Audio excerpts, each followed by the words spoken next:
एक दरिया बहता नया। भारत माता की जय, भारत माता की जय, वंदे मातरम, वंदे मातरम, जय जवान जय किसान, जय जवान जय किसान, हम सब एक है, हम सब एक है। गौरी मैडम ने हमारे लिए लाडकी बहन का फॉर्म भरवाया, आके हमें बताया और हम लोग ने भरा भी, जिसके तहत हम लोग को पैसे भी मिलते हैं हर महीने 1500 रुपए, और हमें उसका अच्छा फायदा भी होता है, हमें बहुत हेल्प भी होती है। इसके लिए गौरी मैडम को दिल से धन्यवाद। कांचन, मी गौरी उमेश राणे यांनी माझा लाडकी बहिणीचा फॉर्म भरून दिला आणि त्याच्यामुळे आजपर्यंत मला पैसे येत आहे। ह्या महिन्यात मला पैसे आलेले आहेत आणि चिकार बायका येतात त्यांच्याकडे जे सोशल वर्क हे खूप करतात आपल्या मीरा बहनच्या ह्याच्यामध्ये, ते हे सगळ्यांना हेल्प करतात इन शॉर्ट। आणि सगळ्यांना पैसे बी सगळ्यांना माझ्या ग्रुपमध्ये सगळ्यांना जे यांनी फॉर्म भरले आहेत ना सगळ्यांना पैसे येत आहे आजपर्यंत। अजून इलेक्शनचा फॉर्म बी ह्याने आमचा भरून दिलेला आहे, ते काही नाव कमी जास्त असेल तर चेंज करून मी फॉर्म भरण्यासाठी शिबिर लावला होता, ते बी यांनी केलेलं आहे आणि सगळं ते करतात इन शॉर्ट, महिलांसाठी पुष्कळ करत आहे। सर्वांना स्वातंत्र्य दिवसाची शुभेच्छा देते आणि आमचे ब्लॉक अध्यक्षा गौरी राणे मॅडम यांनी हे कॅम्प ऑर्गनाइज केलेला आहे आणि राष्ट्रवादी महिला काँग्रेस आणि राष्ट्रवादी आमचे जे जिल्हा कार्यकारी आहेत त्यांच्याकडून असे सतत आमचे कार्यक्रम आरोग्य मंडल फाउंडेशन कडून कार्यक्रम चालू आहे पूर्ण मीरा भाईंदर मध्ये, आणि त्याचाच आज एक पार्ट यांनी ऑर्गनाइज इकडे केलेला आहे गौरी मॅडमनी आणि उमेश राणे साहेबांनी, आणि मी त्यांना शुभेच्छा देते त्यांच्या फ्युचरसाठी आणि असंच तुम्ही काम करत राहा मॅडम आणि प्रोग्रेस करा आणि जास्तीत जास्त पार्टीच्या माध्यमातून तुम्ही लोकांची सेवा करा। धन्यवाद। नमस्कार, मी गौरी उमेश राणे, महिला ब्लॉक अध्यक्ष। आजच्या आपल्या 79व्या स्वातंत्र्य दिनानिमित्त मी सर्व मीरा भाईंदर वासियांना आणि सर्व जनतेला इथे स्वातंत्र्य दिनाच्या शुभेच्छा देऊ इच्छिते। त्याचप्रमाणे आज आमचे जिल्हाध्यक्ष प्रमोद कांबळे साहेब आणि ममता महिला जिल्हाध्यक्ष आहेत ममता मोराईस मॅडम यांच्या प्रयत्नाने यांच्या सपोर्टमुळे आज मी इथे मोफत आरोग्य चिकित्सा शिबिर ठेवलेलं आहे आणि ते खूप चांगल्या प्रकारे सक्सेसफुल झालेलं आहे। बऱ्याच लोकांनी इथे येऊन आपले आरोग्य तपासणी केलेली आहे, तर धन्यवाद त्या दोघांना। हमारा देश आजाद हुआ था 1947 में, लेकिन इस आज़ादी का पर्व हम हर साल 15 अगस्त को मनाते हैं, लेकिन हम ये भूल जाते हैं कि आज़ादी हमें इतनी आसानी से नहीं मिली। इसके लिए बहुत ही हमारे पूर्वजों ने बलिदान और कुर्बानी दी, अपने खून के कतरे बहाए, तब जाके हमें आज़ादी मिली है। हमें इस आज़ादी का आज़ाद होने का मतलब ये नहीं कि अब हम आज़ाद हो गए, लेकिन अभी हमारे सामने बहुत सी चुनौतियां हैं जिन्हें हमें पूर्ण करना है और अपने देश को मजबूत राष्ट्र बनाना है। आज के दिन हमारे उमेश हरिश्चंद्र राणे जी ने 15 अगस्त के मौके पर ये मुफ्त आरोग्य शिविर का आयोजन किया है। उसमें गौरी उमेश राणे महिला ब्लॉक अध्यक्ष हैं और हमारे जिला अध्यक्ष प्रमोद कांबले जी, जकी पटेल भाई, साजिद पटेल भाई, ममता मोराइस मैडम, पाठक जी और भी जिनका मैं नाम नहीं ले पा रहा हूँ, तो काफी सारे लोग हैं, सब यहाँ मौजूद हैं।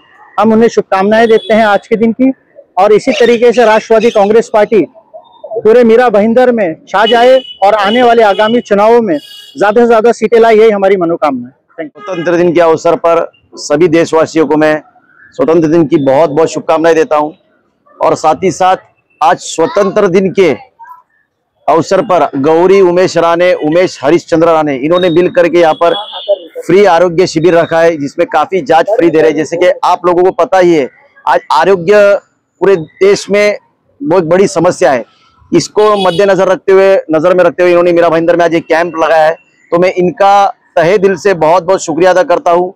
इन्होंने बहुत अच्छा एक पार्टी के माध्यम से कैंप यहाँ पर लगाया, तो इनको मैं फ्यूचर के लिए बेस्ट ऑफ लक कहूंगा, और साथ ही साथ इसी तरीके से भगवान और अल्लाह से दुआ करूंगा कि लोगों की समाज सेवा करते रहे और पार्टी को आगे बढ़ाए। मीरा भाईंदर में पार्टी का परचम इसी तरीके से लहराए, और मैं सभी देशवासियों को फिर से स्वतंत्र दिन की बहुत बहुत शुभकामनाएं देता हूं। पूर्ण देशवासियांना आणि मीरा भाईंदर महानगरपालिकेतल्या आमच्या सर्व नागरिकांना स्वातंत्र्य दिवसाच्या हार्दिक शुभेच्छा देतोय, आणि हे स्वातंत्र्य दिवसाचं औचित्य साधून येथे मीरा भाईंदर शहरामध्ये आम्ही सकाळपासून ध्वजारोहण करतोय आणि त्यानंतर आरोग्य शिबिराचा आमचे प्रदेश प्रतिनिधी उमेश राणेजी, महिला ब्लॉक अध्यक्षा गौरी राणेजी यांनी जो मोफत आरोग्य शिबिर कार्यक्रम राबवला आहे, त्या कार्यक्रमाला आम्ही शुभेच्छा देण्यासाठी, आणि त्या कार्यक्रमाचं रूपरेषा अशी आहे की आपण प्रत्येक जण आज आरोग्याशी संबंधित कामं करतोय। राष्ट्रवादी काँग्रेस पार्टी खरोखर आरोग्या विषयावरच मीरा भाईंदर महानगरपालिकेमध्ये प्रत्येक वेळी पत्रव्यवहार करून झटते आहे आणि आरोग्याचे जे डॉक्टर्स वगैरे आहेत जे गैरहजर असतात त्यांना वेळेवर उपस्थित राहण्याचं हे पण आम्ही देतोय। तरी आरोग्य शिबिर आज मीरा भाईंदर महानगर शहरामध्ये आमचे कार्यकर्ते राबवत आहेत, त्यांना आम्ही शुभेच्छा देण्यासाठी इथे आलेलो आहोत। काल मीरा भाईंदर शहरामध्ये एका राजकीय पक्षाकडून शहरामध्ये महानगरपालिकेच्या आरोग्य केंद्रामध्ये आणि सरकारी रुग्णालयामध्ये डॉक्टरांची कमतरता असल्यामुळे एक आंदोलन केलं गेलं आणि महानगरपालिकेचं जे काही व्यवस्थापन आहे आरोग्य विभागाचं ते कुठे ना कुठे समोर आले, त्याच्यामध्ये डॉक्टरांची कमी त्यामुळे मी त्याच्यावरती 3 पत्र दिली आहेत। त्यानंतर कमिशनर साहेबांशी पण मी बोललोय त्या गोष्टीवरती। डॉक्टर पडवळ जे भ्रष्ट अधिकारी आहेत त्या भ्रष्ट अधिकाऱ्याला त्या सेवेतून निलंबित करावे आणि त्याच्यावरती चांगला कर्तव्यगार अधिकारी बसवावा असं पण मी कमिशनर साहेबांना बोललो आहे। पण मला काय समजत नाही की त्यांना त्या पदावर का ठेवले। वेळोवेळी मला वाटतं 6 वेळा त्यांची ट्रान्सफर करण्यात आलेली आहे। 6 वेळा ट्रान्सफर करूनही ते अधिकारी डॉक्टर पडवळ त्याच पदावर पुन्हा येतात, म्हणजे याच्यावरती काहीतरी त्यांचा कोणाचा तरी आशीर्वाद असल्याशिवाय हे होत नाही। पण माझी आजही आपल्या आयुक्तांना विनंती आहे की अशा भ्रष्ट आणि निष्काळजी डॉक्टर पडवळांना बाजूला करून चांगले डॉक्टर अधिकारी इथे बसवावेत ही आमची विनंती आहे। या स्वर्गीय इंदिरा गांधी भारतरत्न स्वर्गीय इंदिरा गांधी हॉस्पिटलमध्ये जो गैरप्रकार चाललाय त्यावर मी स्वतः गेलोय। मी स्वतः आमच्या पत्रकारांना घेऊन पण गेलोय। मी स्वतः 3 वेळा व्हिजिट केली आहे, पण तरी पण त्या डॉक्टरांचे डोळे उघडत नाहीत आणि ते 9 ते 4 ची वेळ आहे त्या 9 ते 4 वेळेत कोणीच नसतं। मला काही उत्तरं देण्यात आली पण ती उत्तरं बरोबर नाहीत हे पण मी कमिशनर साहेबांना सांगितलेलं आहे। आमदार खासदार यांच्या उपस्थितीमध्ये किंवा त्यांच्या हस्ते आरोग्य केंद्र उभारले गेले, मात्र त्या आरोग्य केंद्रामध्ये महानगरपालिकेकडून डॉक्टरच पुरवले गेले, त्यामुळे नागरिकांना असा प्रश्न पडतो की नक्की आरोग्य केंद्र आहे पण डॉक्टर नाही। खरी म्हणजे सत्य परिस्थिती आहे, कारण आम्ही पण त्याच्यावरच भांडतोय।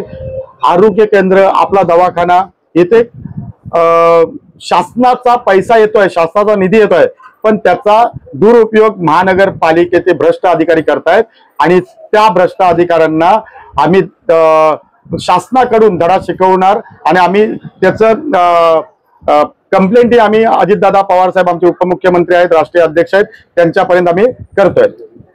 येणाऱ्या काही दिवसांमध्ये महानगरपालिकेच्या निवडणुका त्यासाठी राष्ट्रवादी काँग्रेस पार्टीची रणनीती काय? राष्ट्रवादी काँग्रेस पार्टी येणाऱ्या महानगरपालिकेमध्ये जास्तीत जास्त उमेदवार देऊन जास्तीत जास्त नगरसेवक निवडून आणण्याचा आमचा मानस आहे। मी जेव्हापासून जिल्हाध्यक्ष झालोय त्या दिवसापासून मी येथे कमीत कमी 12 नगरसेवक आणण्याचा माझा उद्दिष्ट आहे आणि ते 12 नगरसेवक सत्तेमध्ये असतील असं आमचा मानस आहे। यामध्ये समजा म्हणजे आमची महाराष्ट्रामध्ये युती महायुती तर आहेच, मीरा भाईंदरमध्ये पण महायुती झाली तरी पण मी जास्तीत जास्त जागा मागून घेणार आहे आणि आमचे जास्तीत जास्त नगरसेवक जे सत्तेत बसतील असा आम्ही प्रयत्न करतोय।